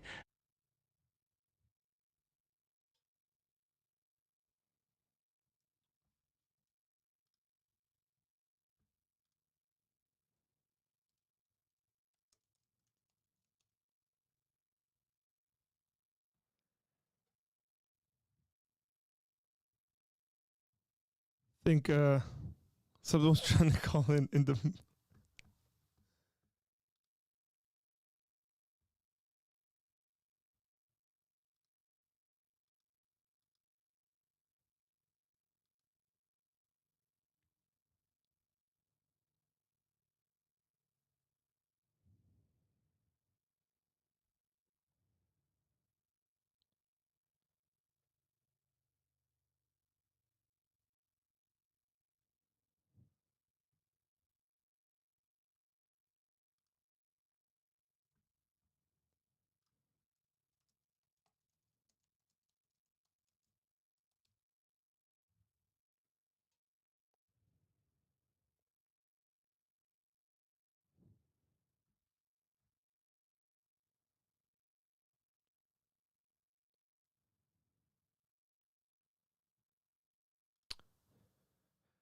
As a Christian, don't you feel that this is denigrating to Christianity? All this philosophy, they are not relying on the authority of the Bible. No, I don't feel like that at all.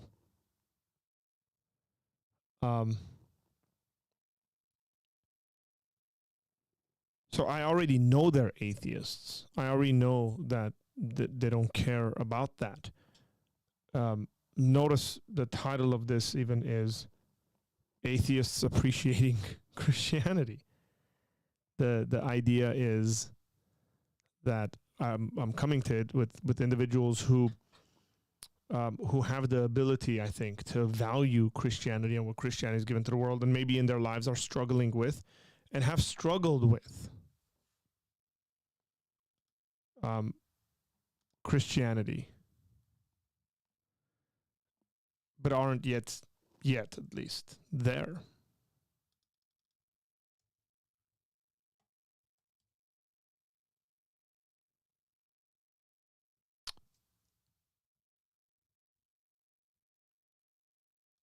Okay, we're gonna go back to our video. I don't know what.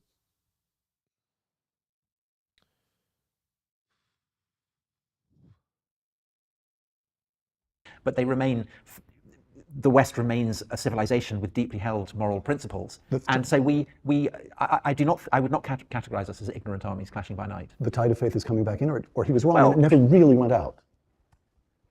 We still have faith. We still have faith that human being, I think, we have faith that human beings have an inherent dignity. We have faith that the rich have responsibility to the poor. We have faith in an ideal of universal brotherhood. You know, they come under strain, but the animating principles that govern liberal society in both Western Europe and North America seem to me profoundly Christian still. That doesn't necessarily depend on believing that the Lord Jesus Christ rose from the dead, but they remain deeply held beliefs, I think. I come to you last. I wonder if so that Douglas could go last, but I agree with Tom about the inheritance of of Christian principles and sensibilities, but I think there's something inherently unstable and even dangerous about merely affirming the ethical endowments of Christianity without underlying belief, because what we have, as you mentioned, is this hyper form of a secularized hyper form of Christianity, which we now call wokeness, that I think is eating our culture from the inside out. And it does not have within it the kind of inherent moral constraints that Christianity. Also, no capacity for forgiveness. No capacity for forgiveness. A very different doctrine of original sin. It's selective. It assigns and original. No mercy. It assigns original sin by group rather than forcing us all to acknowledge that we're fallen and come short. And so I think there is, and it has a revolutionary impulse, which it cannot be fully satisfied, much as in the French Revolution. So I think these hyper-Christian, these secularized hyper-Christian forms of expression actually can be a bit dangerous to culture, and that it's much better to ground Christian belief in an affirmation of the real, that it really happened. In other words, that real belief with real belief comes some of the constraints upon the expression of this revolutionary impulse. We are all fallen. There is no utopian future possible. We have to adopt limited forms of government and more modest aims in this world. And I think that that form of religious belief, whether it be Christian or Jewish, is entirely possible intellectually. It's possible to be an intellectually fulfilled Christian theist today in a way that maybe it didn't seem possible at the end of the 19th century. Last word on the tide of faith, Douglas. A couple of things. The first is this. I agree with almost everything that Tom said, but I would change one word. Tom kept on saying we have faith in these things. I would say we have hope in these things. The metaphysical underpinnings of our society, that unites everything I've written in recent years, are much shakier than people realize. We are on exceptionally shaky ground. The whole structure that has fallen out from underneath us has not yet been realized by the people standing on top of it. Yeah. But I think that what Tom described is we have faith in these things. I say we have hope in these things. The British novelist Julian Barnes wrote a slightly saccharine but touching in a way phrase some years ago. He said, I don't believe in God, but I miss him. And I think that certainly the West, we miss God.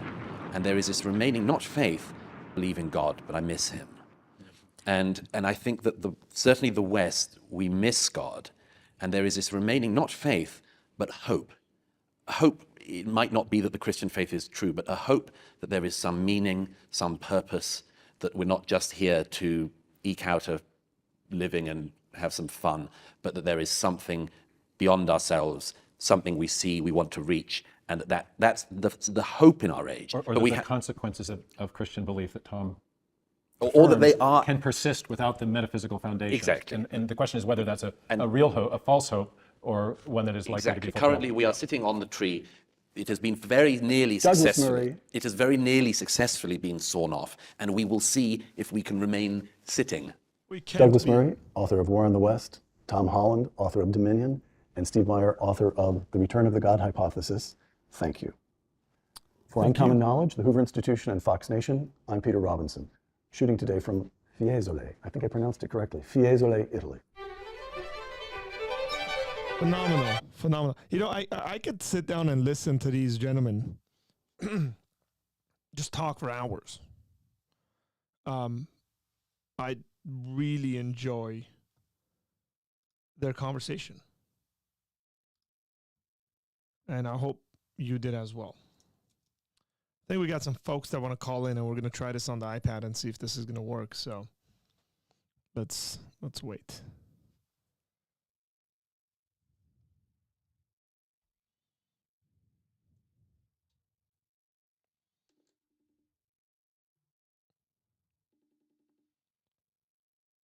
I got to figure out how to get the audio in there.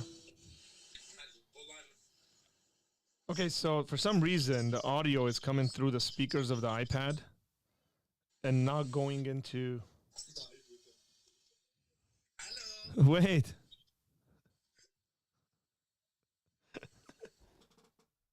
Why is the audio not going through?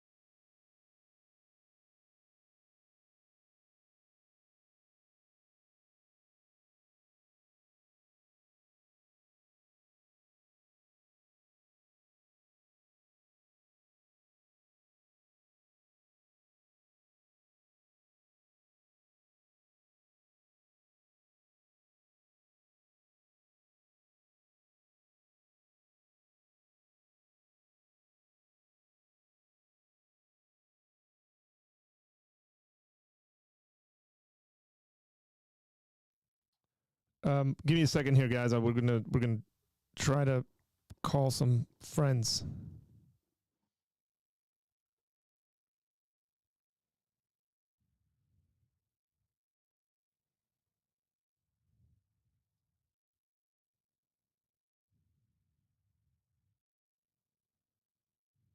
But we're only gonna get audio.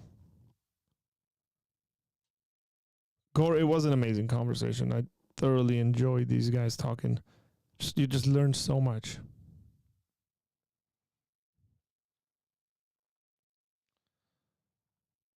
Okay, we're connected and...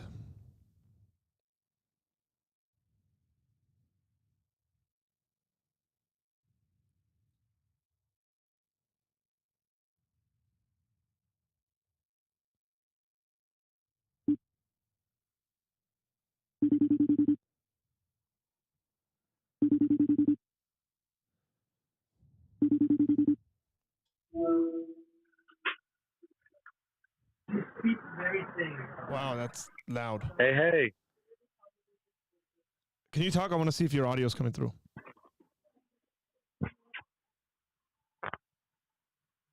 Yeah, I think we're good. You have to Can talk you to hear me? You have to talk to me on your phone and not watch the YouTube because there's the Yeah, lag. I'm not watching the YouTube. Okay. So This is like the old school days. this where is you the old call school. into, Hey, thanks for calling in. Yeah, this is like calling into a, what do you call it? Radio program. Correct. Well, welcome. We have Tom on line 2. Tom, how you doing? Welcome to the Apologia Center Wednesday night reaction. I'm good, man. Good to be here. Thanks for calling. Tell us why you called in, Tom.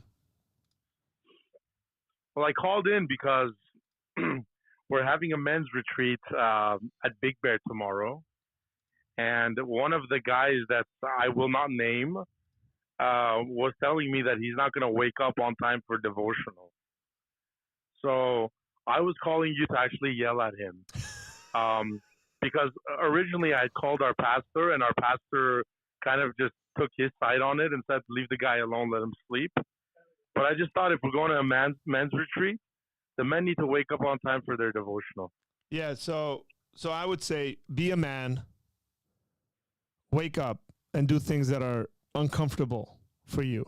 Now, Yes, if we're around and this individual doesn't wake up, we will go and jump on him as he's sleeping. Yes. And crush Actually, the him. owner of the cabin is also with me, and he said the fastest way to wake someone up when they're trying to ignore schedules is just to turn off the heater, and or we they'll definitely be freezing enough to. Or we can just grab him and throw him outside. Yeah. Or we could do that. Yeah, Let that's him right. freeze. No, So how's it going, man? You guys are reacting to live videos? we were reacting to a live interview. It's a phenomenal interview, man. It's really Very good. nice. Is Jerome on? I want to give a shout out to Jerome. Jerome's not on. He's in England. Oh, The timing man. is weird. Okay. But I'm sure he'll watch this, or he'll be. You know what? The thing is, everybody, that you guys are gonna see some of these guys face to face, because we're gonna stream when we're at our retreat. We'll be doing it from the phone, but we will be streaming. Harut said, "Is that Andy?" No, it's Tomek. It's not Andy. Is it Andy? No, man. He's not gonna have smart guys like Andy on at 10:30 at night. Those guys are sleeping, preparing for their actual jobs. In the morning. It's also fair to say that Andy is on Texas time, and so he's it's 12 o'clock to 12 a.m. It's midnight for him, so he's probably knocked out. Yeah. So I something interesting I was watching. I was listening to, so you know Lauren Daigle, right? The worship leader. Yes. So Lauren Daigle makes a lot of songs that a lot of Christians consider like kind of like tickling the ear and not being very theologically sound. Okay. And she has this song called "You Say," where it goes like, "You say I'm loved and I can feel a thing," some to that extent, right? And Okay. it's funny because that song was like on the top of the charts for like weeks, and a lot of Christians were saying like, well, this girl is trying to get famous and blah blah blah, and she's deviating from like actual Christian music in order to like grab a broader audience. And I was watching someone react to that, and they said something really interesting. And they said, it's if the culture is listening to music that says like, "You say I am," like, what's the lyrics? "You say I am Let me look it up. loved." Hang on. Let me look it up. Look. Yeah, look it up. Look it up. Lauren Daigle. Oh, Lauren Daigle, You Say. Daigle, not Diggle. Daigle. You say. Yeah, "You Say." That's the song. "You Say." Lyrics.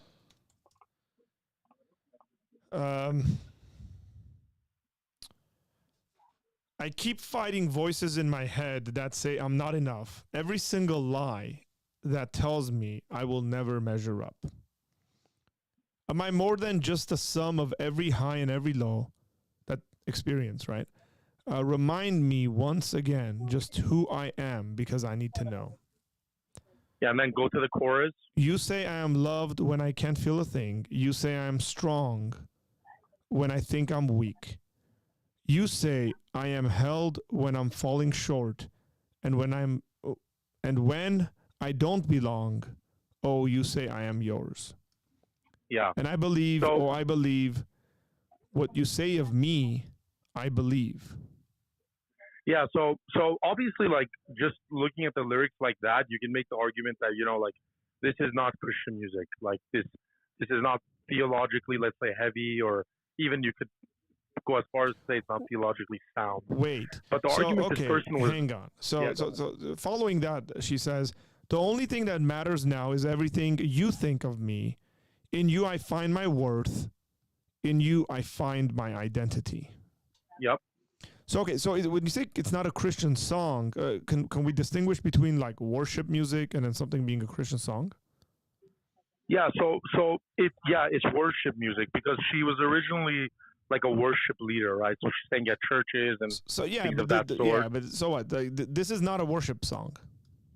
No, it's not. It's not a worship song you sing on Sundays, let's say. Correct. But the point being is that, like, people were saying, a lot of people have criticized her, and sometimes rightfully so, because of her certain stances on, like, LGBT, rights and things of that nature.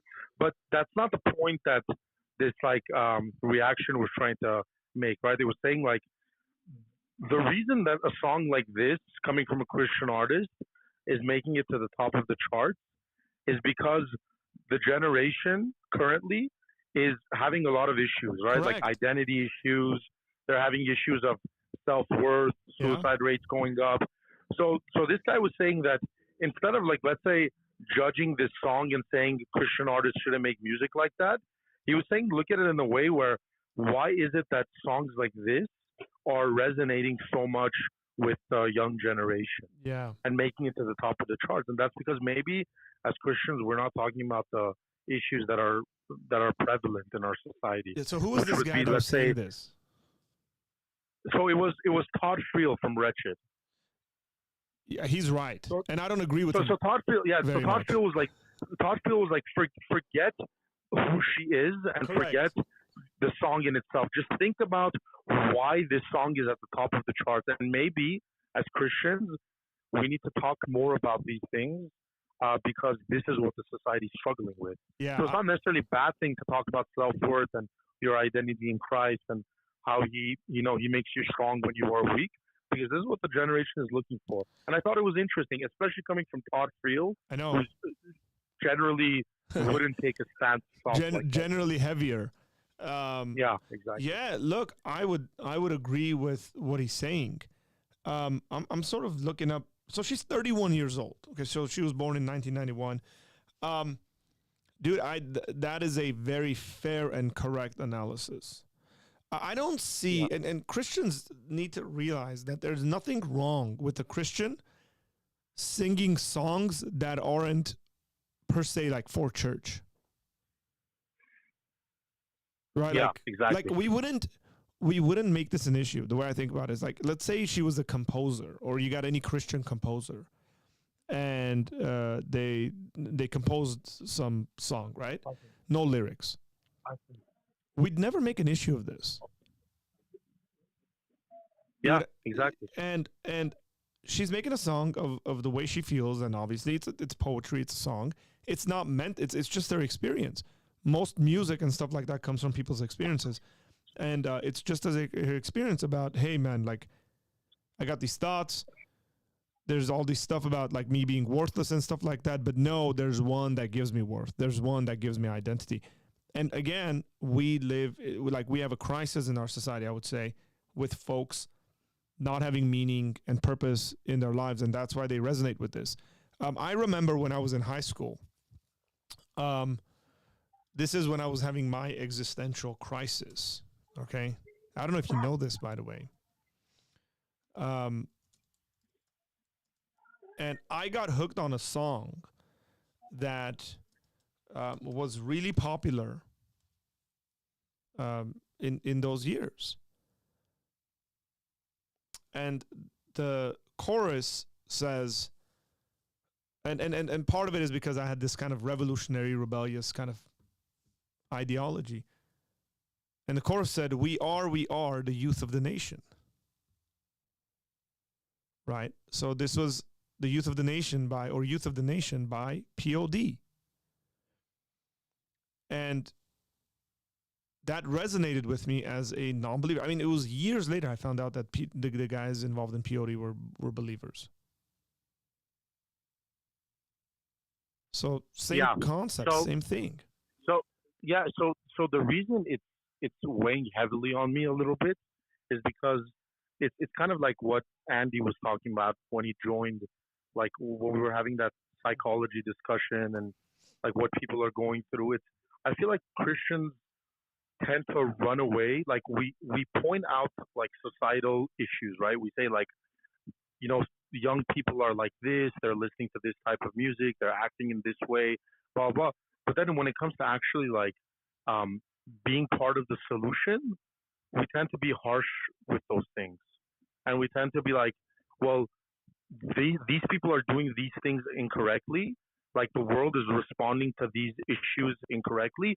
But our general response is, well, we're not going to respond in any way, because if we do anything that would in any way feel like we're reaching out to these people in a kind of language they understand, then we're compromising the word of God, which is untrue. And it kind of goes hand in hand with like that Jesus Revolution movie that's coming out, right? Yeah. Or that came out. It's like a lot of these, like it's cool in the scene where you got a church of old people that like, you know, like no one's joining, and then these hippies join, and then these guys freak out. Yeah. And then in the trailer it shows like at one point the pastor goes like, well, these guys are welcome in my church, and if you don't accept that, you should wake up and like you should get up and leave. This door is both ways. It opens freely for everyone, and it goes the other direction if you want to leave, right? And then in the scene, one of the old guys that used to be against these hippies joining, he gets up and sits in between a couple of the hippies, hugs them, and they start worshiping together. Yeah. So now I'm not in any way saying like compromise the truth or the truth of the gospel in any way, but I'm saying we should be more of a solution and try to understand, like, if the world is coming at these people with like a turbo speed, right? Like putting out music, putting out, you know, like YouTube videos, influencers, all these things. And then all we're doing is criticizing any Christian that attempts to reach out to these people. Well, then we're not part of the solution, you know, where I think we could take an approach where we could be, you know, gospel centered. We could be theologically sound and also find a way to speak to these people and their needs. Yeah.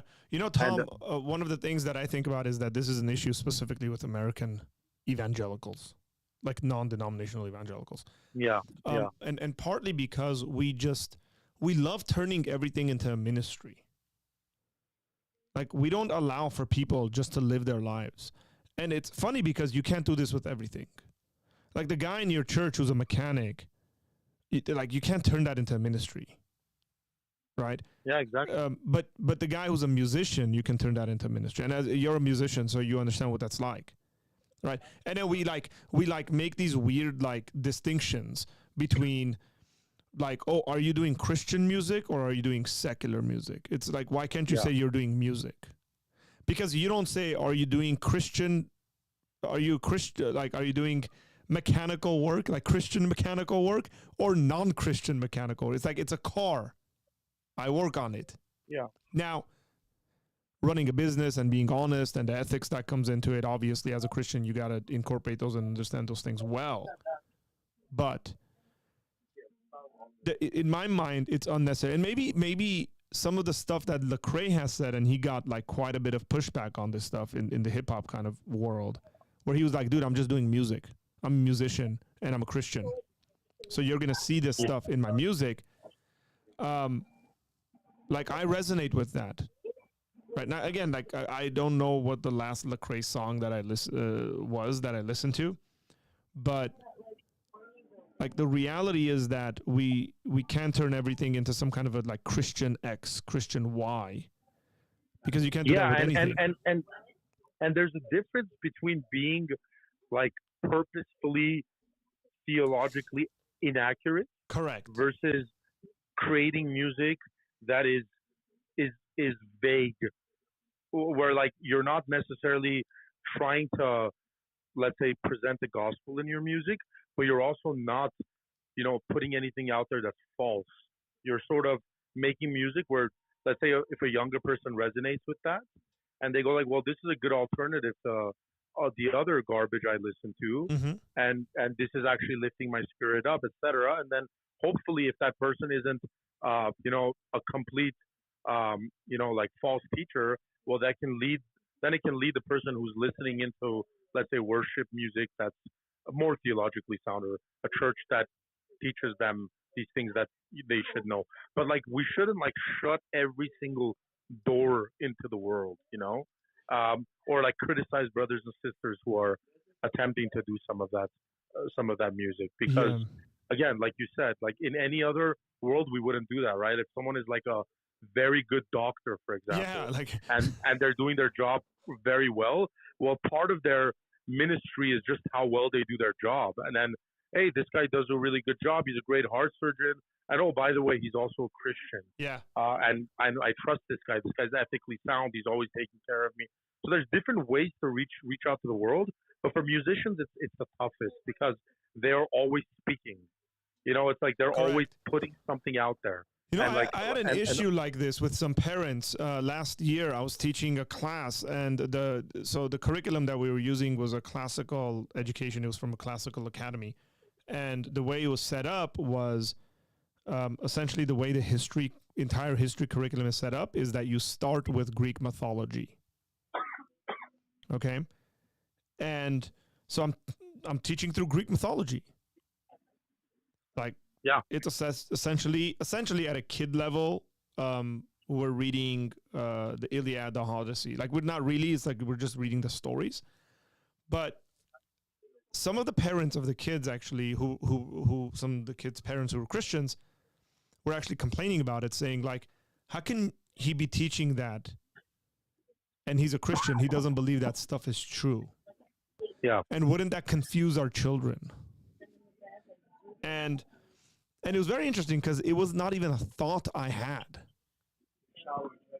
that like somehow this contradicts my Christianity in teaching Greek mythology, because the way I see it is, it's like you teach history the way history is.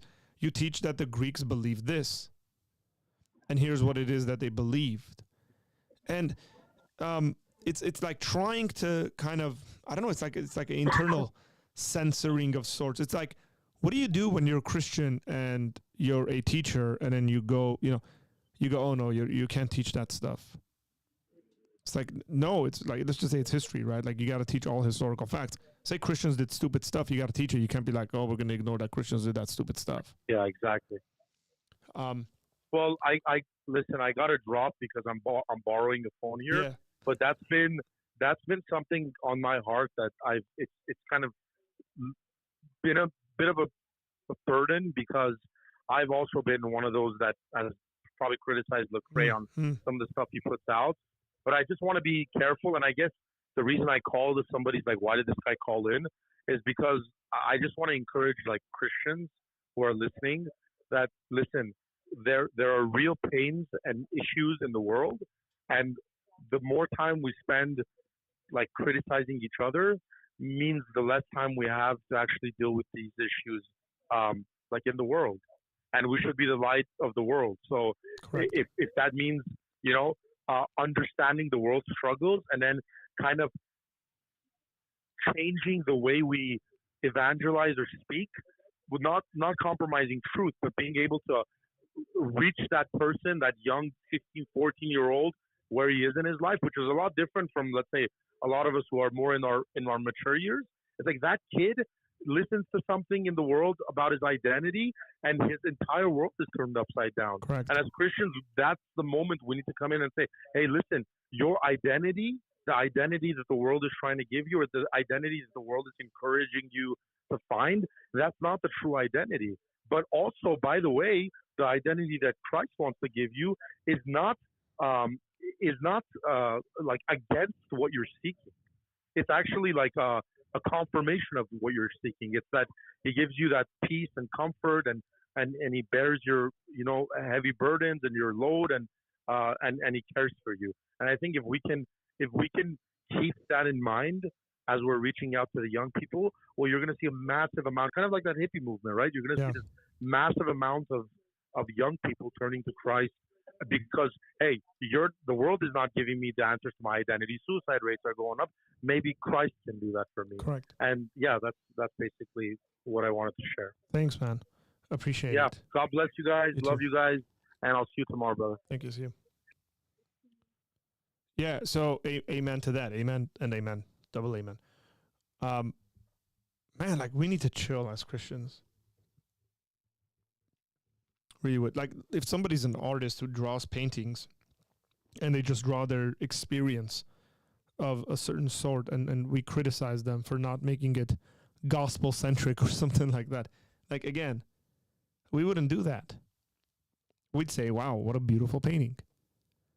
But anything that involves words, and again, I think the distinction Tom made there was very important in that it's like if you go out of your way teaching wrong things, that's different. That's very different than you just expressing like, hey, I have these thoughts where I'm worthless, but in reality, I actually have worth. And that's found in even in a general sense, if you communicate that, that's found in God. Like what's wrong with that? Like I don't understand this because I think it's completely normal, completely fine. So yeah, thanks, Tom. Appreciate that. It's been great, everyone. Really has been.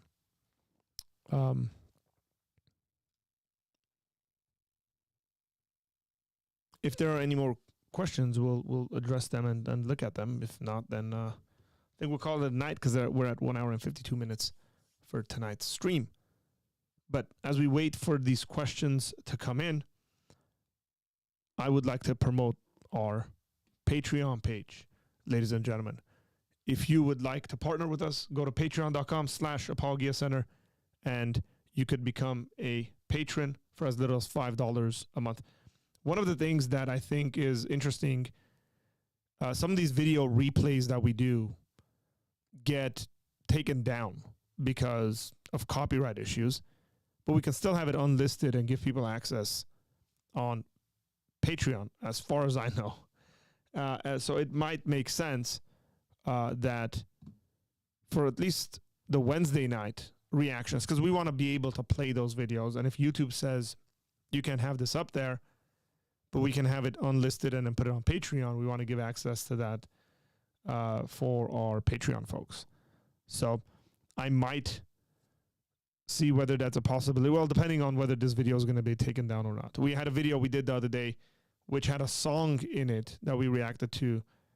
It was not only was it not monetized, which I don't mind them getting not monetized, but the video was banned globally until I edited the song out, and then I was allowed to have it. But it was essentially unlisted, and couldn't have it up there. So if we're gonna have these sort of video reactions, it might make sense that the Wednesday night ones just get unlisted and then thrown into Patreon for everybody who is supporting at whatever level they're supporting at. So if you'd consider becoming a patron on Patreon, we'd really appreciate it. Cool. Well, it is 10:55 p.m. here on the West Coast of the United States. That was interesting, that call in. I really felt like it was a radio show. I remember a very long time ago calling in to the Frank Pastore show. Frank Pastore, who tragically passed away in a motorcycle accident, but and talking about God, talking about apologetics, Islam. It was really fun. It's just like being on the other, when you call radio shows, they'll have like someone will like vet you essentially. They'll come on there and be like, oh, what do you want to ask? And what's your name? Right. And then they'll throw it to the individual running the show. So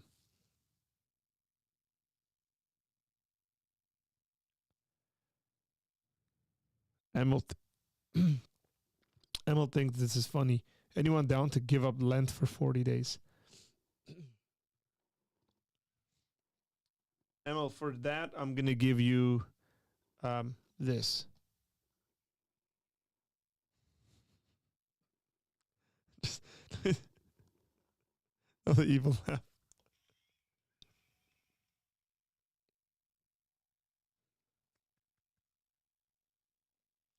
All right. What is this one?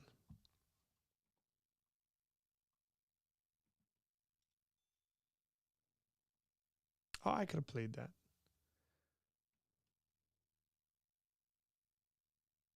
Getting used to my little soundboard here.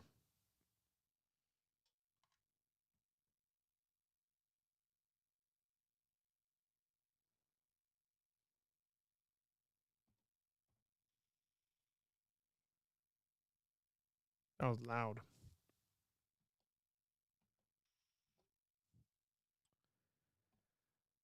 Well, God bless you guys.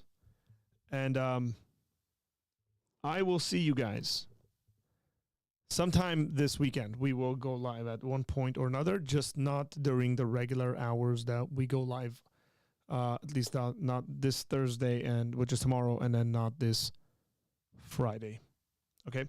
With all that said, God bless you guys. Take care.